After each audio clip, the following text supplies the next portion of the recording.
Oke, halo teman-teman semua. Selamat datang kembali di channel ini. Bersama saya Zamzam Jamaluddin. Di video kali ini kita akan membahas mengapa pendidikan multikultural ini penting di era revolusi industri 4.0. Nah, dalam hal ini teman-teman semua ada 5 poin penting yang akan menjadi titik utama dari pendidikan multikultural ini. Poin pertama adalah multikultural ini harus ditanam sejak dini. Nah, sebetulnya untuk membangun nilai toleransi dan kebangsaan sejak awal. Hal ini juga ditemukan oleh penelitian dari Proida dan Lestari pada tahun 2023, di mana mereka merekomendasikan agar pendidikan multikultural ini dapat dimulai sejak pendidikan dasar untuk membangun nilai toleransi dan nilai kebangsaan ideologis sejak awal. Lalu yang kedua, ini berkaitan dengan tantangan revolusi industri 4.0 terhadap kearifan lokal dan identitas bangsa. Era industri atau education 4.0 dalam revolusi industrinya itu menuntut kemampuan digital dan global, di mana setiap siswa itu harus menyesuaikan dengan kebutuhan kemampuan digital dalam konteks revolusi industri 4.0. Nah, dalam hal ini ada satu riset dari Gonzales dan yang lainnya pada tahun 2003 yang menyatakan bahwa terdapat risiko erosi kearifan lokal dan proses homogenisasi budaya jika program pendidikan itu mengabaikan muatan lokal.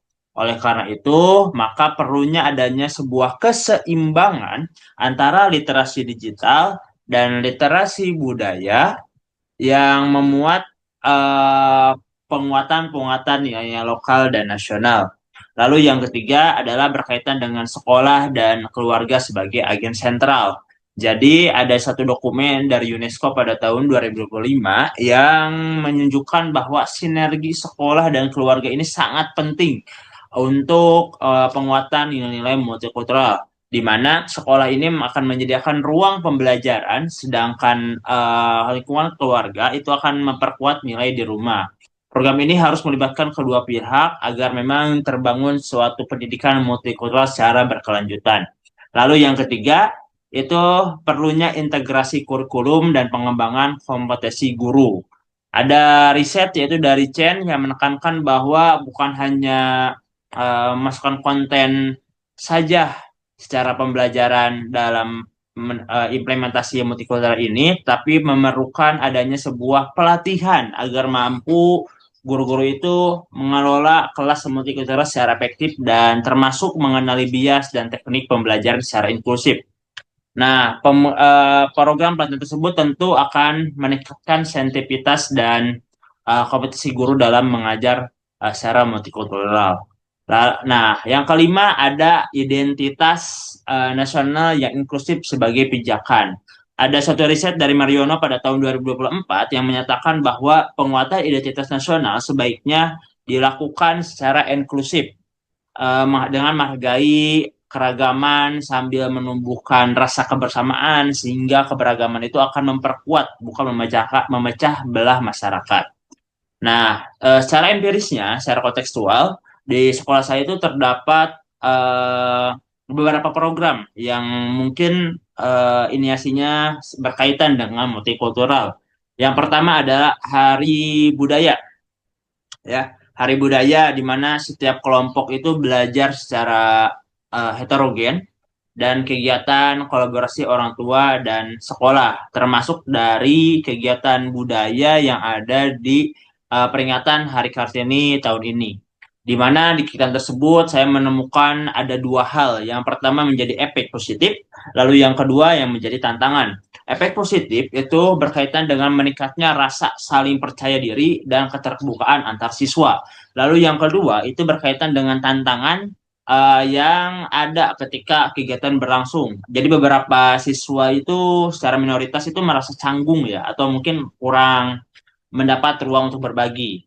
Nah, hal ini sejalan dalam studi UNESCO juga pada tahun 2025 bahwa ketika siswa merasa demikian dalam hari budaya atau festival budaya, maka pentingnya pelibatan keluarga dan komunitas untuk memperkuat dampak program sekolah. Selanjutnya, ada contoh nyata nih. Jadi, eh, salah satu masalah kan minoritas itu enggan tampil pada kegiatan hari Kartini itu. Tapi setelah guru memberikan pendampingan dan orang tua dilibatkan, maka siswa tersebut tampil dengan penuh percaya diri dan mendapatkan apresiasi dari teman-teman. Nah, kasus kecil ini justru akan membantu kita bahwa menunjukkan pentingnya intervensi guru dan keterlibatan komunitas. Nah, dalam hal ini ada langkah-langkah konkret atau sebuah roadmap ya bagaimana cara menciptakan lingkungan sekolah ataupun kelas multikultural. Yang pertama adalah pelatihan guru berkelanjutan. Jadi tolong setiap sekolah itu harus memiliki guru yang selalu memiliki kompetensi multikulturalnya. Hal ini sejalan dengan riset dari Baba Yigit pada tahun 2025 itu yang menunjukkan bahwa pelatihan ini akan meningkatkan sensitivitas dan praktik pengajaran secara inklusif. Lalu yang kedua adalah integrasi muatan multikultural ke kurikulum. Jadi dengan cara menambahkan cerita rakyat, lalu studi lokal, tugas-tugas yang kolaboratif lah di situ ya. Sehingga materi itu relevan dengan kehidupan siswa. Lalu selanjutnya adalah kelompok kerja heterogen. Susunlah kelompok belajar itu secara campuran budaya ya. Jadi jangan secara homogen dan kerjasama itu akan meningkat. Hal ini juga dibuktikan dalam buku karya Feral tahun 2022 yang menyatakan dia mendukung secara efektivitas kolaborasi bahwa uh, ketika kelompok belajar dilakukan maka harus disusun secara heterogen. Lalu yang keempat ada kegiatan ekstrakurikuler dan festival budaya. Gunakanlah seni, drama gitu kan, makanan dan pameran ini sebagai media untuk sharing budaya. Nah, praktik ini justru akan efektif untuk membangun sebuah apresiasi dan rasa simpati antar sesama. Lalu yang kelima, aturan kelas itu harus dibuat secara inklusif dan memiliki sebuah ruang untuk refleksi. Bangunlah kebiasaan diskusi aman atau safe space untuk berbagi pengalaman dan refleksi tentang perbedaan. Lalu yang keenam, lakukanlah survei dan umpan balik. Ya, jadi secara rutin kumpulkan data pengalaman siswa agar memang intervensi dari kita sebagai guru itu tepat sasaran dan berbasis praktik bukti ya.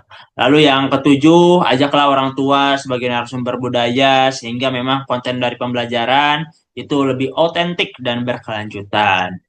Nah, kaitannya dengan apa yang saya sampaikan tadi adalah berkaitan dengan film New Boy ya yang sudah saya analisis dan tonton bersama.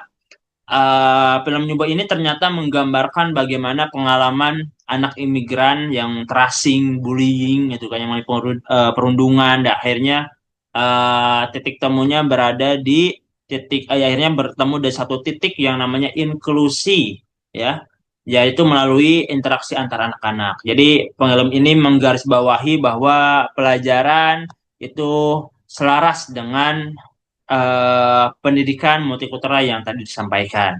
Hal ini buktikan dengan adanya siswa baru dalam film tersebut atau minoritas lah yang memang memerlukan perhatian sensitif. Biasa tadi saya sudah menyampaikan studi bahwa siswa baru atau minoritas itu memiliki kebutuhan agar selalu diintervensi secara dalam konteks awal oleh guru dan support dari guru.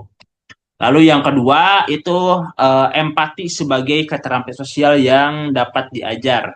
Storytelling lah gitu kan, tadi ada saya katakan ada drama yang dapat membantu siswa memahami pengalaman teman yang berbeda ya, sehingga empati tersebut akan bertumbuh dengan sendirinya. Lalu di sini posisi dari guru itu sebagai fasilitator inklusi ya. Jadi guru itu harus proaktif dapat mencegah terjadinya praktik-praktik perundungan dan isolasi dari siswa-siswa mayoritas terhadap siswa-siswa minoritas gitu. Nah, jadi demikian dan yang menjadi kesimpulannya dalam pembahasan kita kali ini adalah di era 4.0 ini kita harus seimbang. Literasi digital, literasi budaya. Mari kita mulai dengan melakukan penguatan di kelas ya, dan bentuklah kelompok secara heterogen, kelompok kegiatan-kegiatan budaya gitu kan, diskusi-diskusi yang bisa membangun rasa empati. Nah, seperti itu. Jika Anda menjadi guru, coba terapkan satu langkah ini di minggu ini. Catat perubahan kecil yang terjadi, mari kita sama-sama diskusi untuk membangun pendidikan multikultural ini. Sekian yang ingin saya sampaikan. Terima kasih. See you.